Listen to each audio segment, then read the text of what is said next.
Alpha and beta. Alpha and বিটাটা কি খুব সহজভাবে আজকের ভিডিওতে বুঝবো। এটা অ্যালফা অ্যান্ড বিটার explanation, example and use case, কেন অ্যালফা বিটাটা জরুরি সেটাও আজকের ভিডিওতে আমরা জানবো। Hello everyone, welcome to Affluence Info. Alpha and beta are two different parts of an equation used to explain the performance of stock and investment fund. Alpha and beta দিয়ে যে কোনো স্টকের বা কোনো ফান্ডের পারফরমেন্সকে জাজ করা যেতে পারে এবং অ্যালফা অ্যান্ড বিটার মাধ্যমে কোনো স্টকের প্রাইসের ভোলাটিলিটিকেও নিফটির তুলনায় জাজ করা যেতে পারে। Alpha and beta are both measured to use to compare and predict the return. Alpha and beta দিয়ে কোনো ইনভেস্টমেন্টের রিটার্নকে প্রেডিক্ট করতে পারি আমরা, তাই অ্যালফা অ্যান্ড বিটাটাকে আমাদেরকে জানা এবং বোঝাটা খুব জরুরি। Beta is a measure of volatility relative to A benchmark such as the Nifty 50। আমাদের দেশের যদি বেঞ্চমার্ক আমরা বলি, সূচক যদি ধরি নিফটি 50, তো নিফটি 50 তুলনায় কোনো স্টকের বা ফান্ডের প্রাইসের ওঠা বা নামাটা বা প্রাইসের ভোলাটিলিটিটা কম্পেয়ার করা যেতে পারে বিটার মাধ্যমে। একটি এক্সাম্পলে দেখব, কোনো স্টকের বিটা যদি 1 হয় তার মানে তার নিফটি 50 মতোই মুভমেন্ট, মানে নিফটি 50 যেরকম বাড়বে স্টকটির প্রাইস সেরকমভাবে বাড়বে, নিফটি 50 যেরকমভাবে কমবে স্টকটিরও প্রাইস সেরকমভাবে কমবে। কোনো স্টকের বিটা যদি 0.5 হয়, মানে 1-এর চাইতে যদি কম হয়, স্টক মার্কেট যেই রকমভাবে মুভ করবে তার সেই রকমভাবে মুভ না করে তার থেকে কম হারে মুভ করবে। স্টক মার্কেট বাড়লে তার থেকে কম হারে বাড়বে, স্টক মার্কেট কমলেও তার থেকে কম হারে কমবে। কোনো স্টকের বিটা যদি 1-এর চাইতে বেশি হয়, মানে 2 হয়, তাহলে স্টক মার্কেটের চাইতে বেশি মুভমেন্ট হবে। স্টক মার্কেট যে হারে বাড়বে তার থেকে বেশি হারে বাড়বে, স্টক মার্কেট যদি কমে তাহলে তার থেকে বেশি হারে কমবে।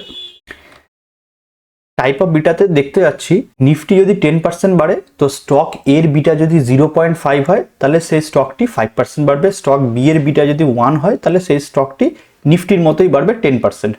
স্টক সি এর বিটা যদি 2 হয় তাহলে নিফটি যদি 10% বাড়ে স্টক সি বাড়বে 20%। তো সেরকম হারে স্টক এর বিটা যদি 0.5 হয়, নিফটি যদি কমে 10% তাহলে স্টক এ কমবে 5%, স্টক বি কমবে 10% এবং স্টক সি যেহেতু তার বিটা বেশি সেটি কমবে হচ্ছে 20%। Alpha is a indicator of performance of any stock or mutual fund. কোনো স্টক বা মিউচুয়াল ফান্ডের পারফরমেন্সকে বোঝার জন্য অ্যালফাকে ইউজ করা যায়। Positive alpha means strong performance, negative alpha means weak performance. Alpha যদি বেশি থাকে তাহলে স্টকটি বা ফান্ডটির পারফরমেন্স ভালো, নেগেটিভ যদি থাকে তাহলে স্টকটির বা ফান্ডটির পারফরমেন্স খারাপ। অ্যালফা 0 মিনস সিমিলার টু মার্কেটের যেরকম পারফরমেন্স, কোনো যদি স্টক বা ফান্ডের অ্যালফা যদি 0 হয় তাহলে সেটি মার্কেটের মতোই পারফরমেন্স। টাইপ অফ আলফাতে দেখতে পাবো, নিফটি 10% যদি বাড়ে তো কোনো স্টকের অ্যালফা যদি 5 হয় তাহলে তার বাড়বে 15%, এবং স্টক বি এর যদি অ্যালফা যদি দেখি আমরা -2 তাহলে সেই স্টকটি বাড়বে 8%, নিফটি 10% বাড়লে। অ্যালফা এবং বিটা দুটোই আমরা দেখতে পারবো বেশ কয়েকটি ওয়েবসাইট থেকে, তার মধ্যে একটি পপুলার ওয়েবসাইটের নাম বলছি tickertape.com। tickertape.com এ স্ক্রিনার সেকশনে গিয়ে অ্যালফা এবং বিটা ইন্ডিকেটরটাকে ব্যবহার করে কোনো স্টকের অ্যালফা এবং বিটা দেখা যেতে পারে। এরকম এই পেজটাতে আমরা রিলায়েন্স ইন্ডাস্ট্রির বিটা দেখতে পাচ্ছি 1.05, অ্যালফা দেখছি 10.88।